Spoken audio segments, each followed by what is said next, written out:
This video is going to be all about comparing a 40 to a 38 under a Jeep Gladiator platform. I've got a lot of experience with that, and given that this is such a long wheelbase, these are two of the most popular sizes for people that are looking to go off-road. For comparison's sake, I'm going to be focusing on two of the same branded tires. So both of these are Nitto trail grapplers, and both of these are 13.5 inches wide with a 17-inch wheel. I think that's very important, especially talking about tires that A, I've got experience with, but B, when you're trying to compare apples to apples, I think you've got to get as close to having the same type of tire as you can. Now, what are the big differences between this 40 and this 38? Well, number one, this 38 comes in around 90 pounds, whereas the 40 weighs 111 pounds. So you got a sizable difference there. You're going to notice that from a performance standpoint, from acceleration and braking, and just having this thing loaded up in the back of your rig. Now, one of the first things we need to talk about is how to clear a 38-inch tall tire on the Jeep Gladiator. Now, in my experience, it takes a minimum of 3 inches of lift, and I really want to focus on the minimums because, of course, you can always go higher, but if you can't go any lower, then it's not worth talking about. I had a Method 17 by 8.5 inch wheel on that Jeep with 4 3/4 inches of back spacing. One of the things to note is while it did rub just a little bit under the fender flare, it was never enough that it would cause any damage or concern. That uses a 3-inch front bump stop and 2-inch rear bump stop on that suspension configuration. Also worth noting is the control arms that come with that kit actually have a kink in them to clearance out for that 38. That's important. So if you end up going with someone else's lift kit that has a straight arm, that 38 may impact the control arm, and you may need to go with maybe a 4.4 or 4.5 inch back spacing to properly clear that tire. Now, as you'll see in some of the clips, I ended up taking off the factory front bumper on that Jeep because that's really what was rubbing the most, and moving to a stubby front bumper. After doing that, I had no rubbing issues, no issues whatsoever.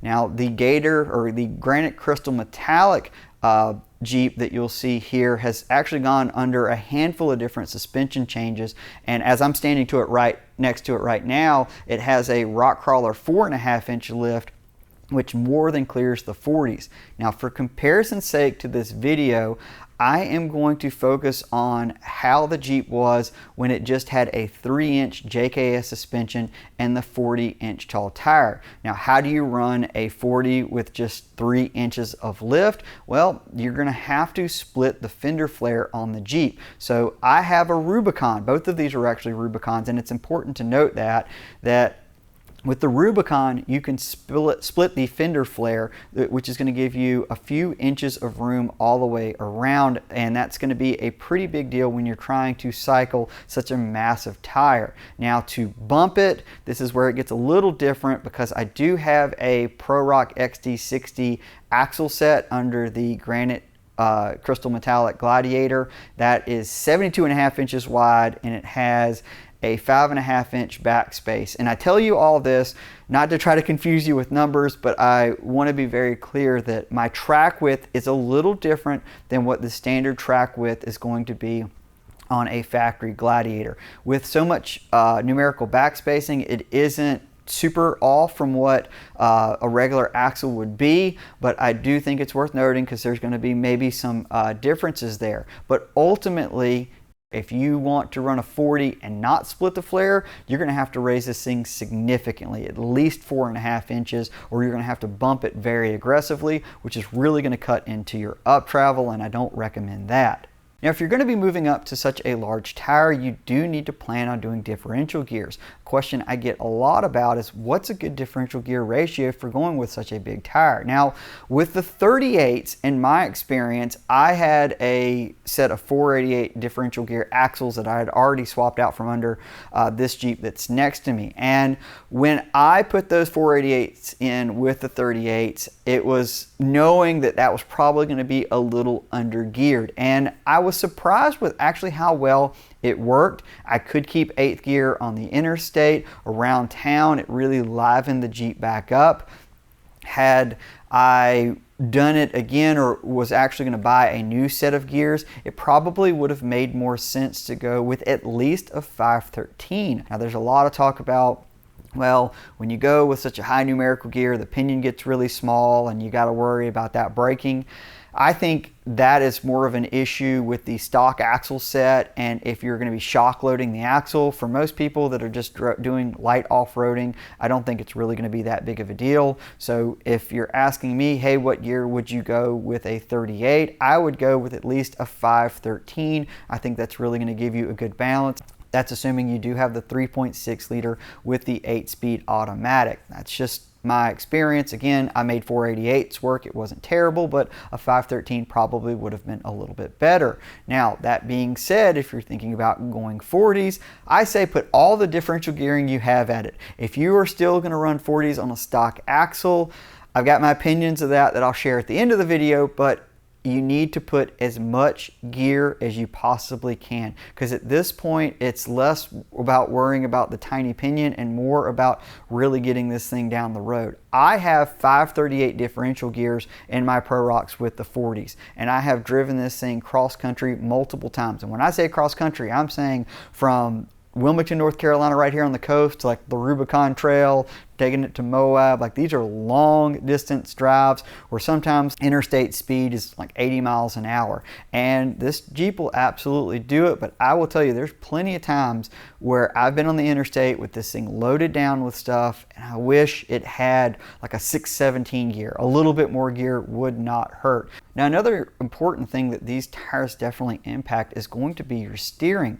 On road, a 40 versus a 38 isn't really that dramatic at street pressure. And in fact, I think you could probably drive either one daily without a lot of issue. The big challenge with at least a lot of the early Gladiators is they have aluminum steering gearboxes. Those tend to have a bit of play, and it makes it feel like it wants to pull a bit on the road. I actually initially ran 40s without hydraulic assist, and the Jeep did surprisingly well. I mean, I actually wheeled it with 40s without hydraulic assist with the factory steering gearbox. The challenge was really getting this tire below like 13 psi. It was just really heavy off-road. You could kind of finagle it a lot better than I ever thought you would, but I ultimately ended up putting on a hydraulic assist steering system from PSC. Now, it takes a lot to put on a PSC hydro assist kit on one of these Gladiators, but if you're really going to be in technical off-roading, it's well worth it. Now, for the 38, I think you're right at that cusp of, do you need hydraulic assist? I think if you're going to be in technical wheeling scenarios, you're probably still going to have to get it. It's just going to be one of those things where the front end is locked up. You're not going to be able to turn with that tire, especially if you're going to be putting on bead locks and airing this thing down to 8-9 pounds. It's just going to be too much. It's going to overwhelm the steering. Now, I cheated it for quite a bit, and that Jeep still to this day doesn't have hydraulic assist on it. And one of the ways I did that is I don't drop those tires below 12 psi. It just keeps the steering from being too heavy, and I can kind of navigate it where I need to. Now, I don't have a ton of traction here in the Southeast like you're going to find out in Moab. So two completely different scenarios in terms of what the traction potential is. So if you're going to be doing a lot more technical rock crawling and you need that assist, you're going to find out real quick too if your steering is overwhelmed the first time you take this thing off-road and air down. So with 38s, in my experience, you can probably get away without running hydraulic assist depending on what it is. For most trail scenarios, if you're willing to accept that you're not going to go full down single digit with the tire, I think you can make it work.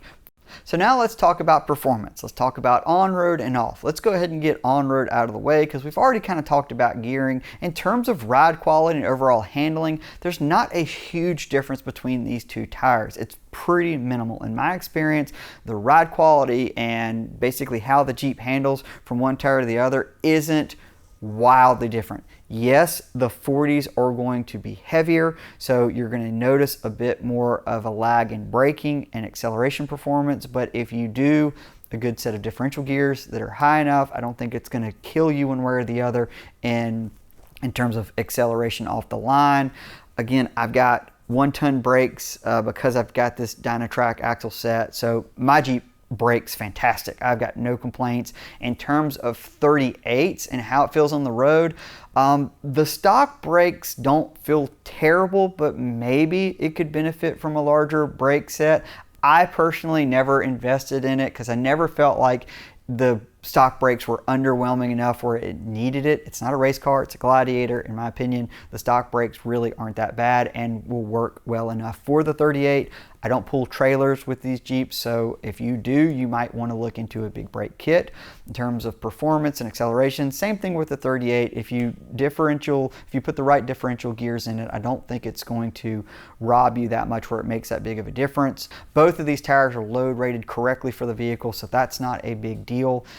Off-road performance wise, does it make such a difference with this long wheelbase Gladiator that having a 40 is night and day to the 38? And in my experience, it really does make a difference with this 40. I know it doesn't seem, I mean, we're just talking a couple inches. It shouldn't be that big of a difference, but off-roading is a game of inches, and if you're dragging your belly on one spot with a 38, you might not even touch it with a 40. So in terms of actual off-road performance, yes, I genuinely feel that the 40 does make a difference for the Gladiator platform.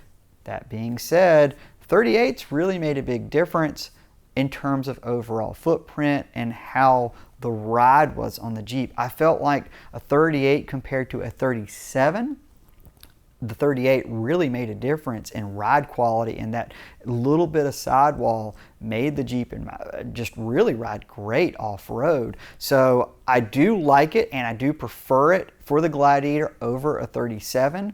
I know I don't want to get too off tangent here, but I do think the 38 is the right size if you are going to stay on stock axles. I think you can put a set of RCV axle shafts front and rear.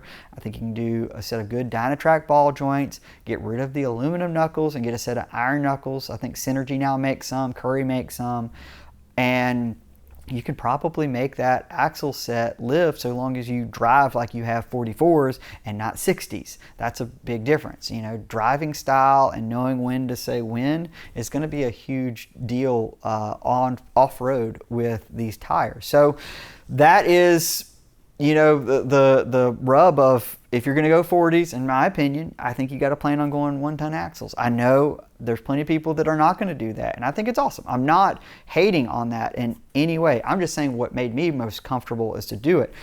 I love having tons and 40s. I think it's just a great setup and makes this Jeep super versatile for being able to actually do really challenging trails and, you know, drive long distances without sweating, bending an axle shaft, or, you know, blowing something apart. So that's my 2 cents on that. I know I might be out in my own world here about some of this, and if you've got any questions or you think I'm crazy, just drop them in the comments. If you want to see what I'm doing behind the scenes, you can follow me on basically all social platforms at Ali Mansour Editor.